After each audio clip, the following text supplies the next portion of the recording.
So I found this super easy website. It's fairly straightforward, and I think I'm going to use this because this one seems a lot easier. I don't really have to go out and get anything. I have crayons on hand, and yeah, I'm going to start with this one. It looks easier. My grandma told me it was good to use Crayola crayons because apparently other crayons, they have a lot of wax and the colors don't run together as well. So I'm going to look for all the Crayola crayons in this box. After digging all the assorted pencils and markers and I don't know whatever else is in there. Okay, I'm going to do that, then I'm going to find the broken ones, and the ones that are broken I'm going to take the paper off, and for those, and those are going to be the ones I'm going to use for my crayons. When I first started peeling the crayons, I was using my nails to do it, and as you can see, I don't really have any nails. So it wasn't the most efficient method, so I started using scissors. Don't run with these. Works a little something like this.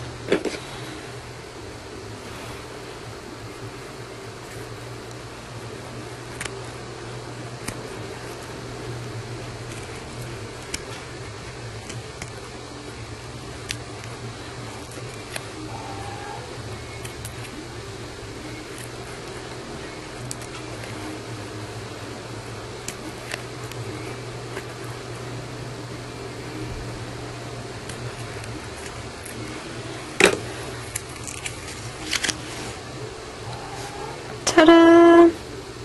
It's probably not the safest method to do it, but you know what? It works. I got my crayon peeled and no scratches. That's marker. No scratches. Incidentally, there weren't very many broken crayons, so I had to break a couple myself. I'm sorry, crayon lovers. It hurt me to do it. It really did.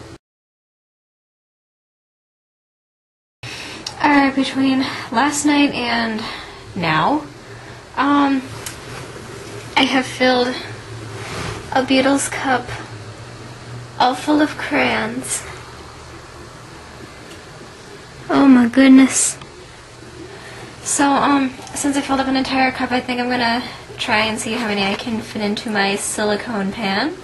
And if I have enough, we'll move on to the next step.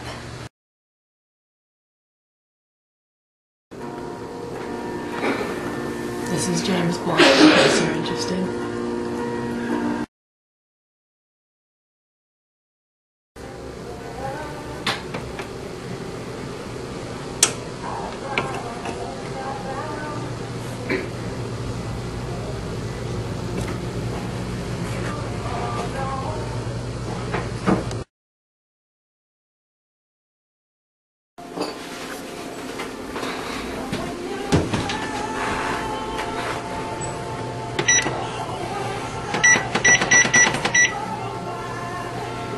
How many rounds? On 10 first.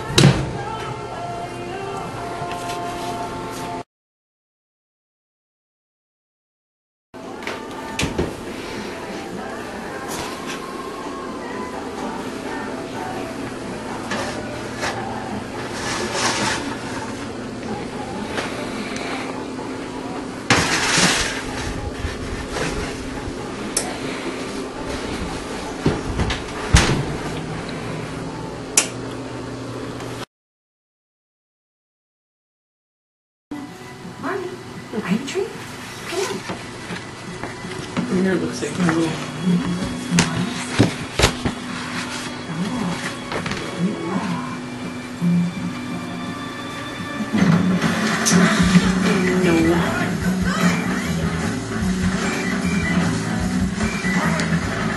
Of course, it's one of those houses where if you go on one side, you can't get there from the other side.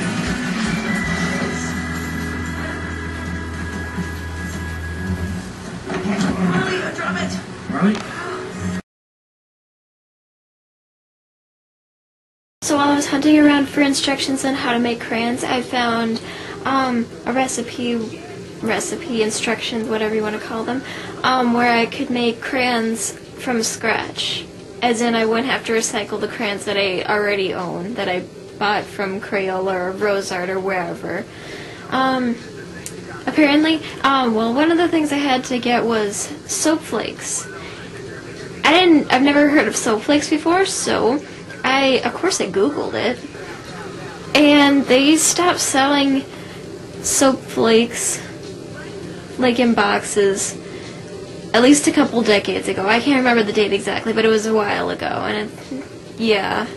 So they said the alternative was I could get a bar of regular soap and shred it with a cheese grater. Well, I don't think my family would be too happy with me for doing that, so I'm not going to be doing the soap flake version of crayons, at least not this month. If I do end up doing it at one point in time, I'll make them, I'll videotape it, and then I will reference this project, the January L.O.N.T.E.M project, in that part of the video, and I'll just include in whatever month I ended up doing it in. However, I will include that web address because just because I didn't do it doesn't mean you can't give it a try. And maybe if you do that, you could leave a comment somewhere in my blog and maybe give me some pointers. Maybe there's something I really need to watch out for that I was not warned about in the instructions I was given. I would really appreciate that, actually. So if you ever get around to doing that, you know what to do, I guess. Alright, so I still have these crayons, and yeah, they still work really well. So I don't know, I still have plenty of crayons I can still melt down, so I'm gonna pass these on to a couple of my friends. I won't say who because some of them will probably watch this video, and I don't know. I'm probably giving it away already, so you know who you are. Go ahead, dig out your old crayons, melt them down, and give them to your nieces, nephews, sons, daughters, grandkids. I don't know. It's a fun craft. It's fairly easy. Yeah, I highly recommend it. It's a lot of fun. So February 1st starts on a Tuesday, I believe. So at that point I will start my February L.O.N.T.E.M project, which is learning how to say I love you in 10 to 15 different languages. I know how to say it in Spanish, German, and French, and English, of course. But if you know any other languages, like how to say that in any other languages other than those four, I could really use your help. If you could leave a comment or a link to a video with you saying the word, that would be helpful. Otherwise, I'm just going to turn to Google Language Tools, and I know, even though I know that's not the most accurate in translation, but it's 3 words, so you never know. Yeah, if you do type it out in the comments, could you do me a humongous favor and like leave a phonetic pronunciation so I could read it right off? I'll probably butcher the pronunciation anyway, but that would probably help improve it. So I think I'm getting a lot of exercise from holding this camera. I'm holding this with one arm. See, one hand. I'm tired. I'm sorry. What time is it here? That's what time it is. So it's way past my bedtime. I'm going to edit this video. I'm going to upload it. Well, maybe I'll wait for tomorrow. But either way, I gotta wrap this up. I gotta go to sleep before I get even more delirious than I am. And before my arm completely gives out because I'm just that weak. Thank you so much for watching this video, and I hope you'll stick with me through February and until the end of 2011.